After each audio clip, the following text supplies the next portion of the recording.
ಕೋಟತಟ್ಟು ಗ್ರಾಮ ಪಂಚಾಯತ್ ವ್ಯಾಪ್ತಿಯ ಬಾರಿಕೆರೆಯಲ್ಲಿ ಹೆಜ್ಜೇನು ದಾಳಿಯಿಂದ 3 ಗಾಯಗೊಂಡ ಘಟನೆ ಸಂಭವಿಸಿದೆ.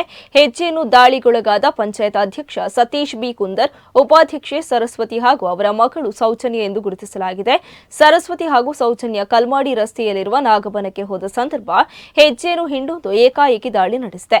ಈ ಸಂದರ್ಭದಲ್ಲಿ ಮಹಿಳೆ ಕೂಗಿಕೊಂಡಾಗ ಅವರ ಸಹಾಯಕ್ಕೆ ಧಾವಿಸಿದ ಪಂಚಾಯತ್ ಅಧ್ಯಕ್ಷ ಸತೀಶ್ ಕುಂದರ್ ಅವರು ಕೂಡ ಜೇನು ನೊಣಗಳ ಕಡಿತಕ್ಕೆ ಒಳಗಾಗಿದ್ದಾರೆ. ಅಕ್ಕಪಕ್ಕದ ಮನೆಯವರು ಸ್ಥಳಕ್ಕೆ ಧಾವಿಸಿ ಮೂವರನ್ನು ರಕ್ಷಿಸಿದ್ದಾರೆ. ಗಂಭೀರ ಗಾಯಗೊಂಡವರನ್ನ ತಕ್ಷಣ ಜೀವನ್ ಮಿತ್ರ ನಾಗರಾಜ ಪುತ್ರನವರ ಆಂಬ್ಯುಲೆನ್ಸ್ನಲ್ಲಿ ಕುಂದಾಪುರ ಸರ್ಕಾರಿ ಆಸ್ಪತ್ರೆಗೆ ದಾಖಲಿಸಿದ್ದಾರೆ.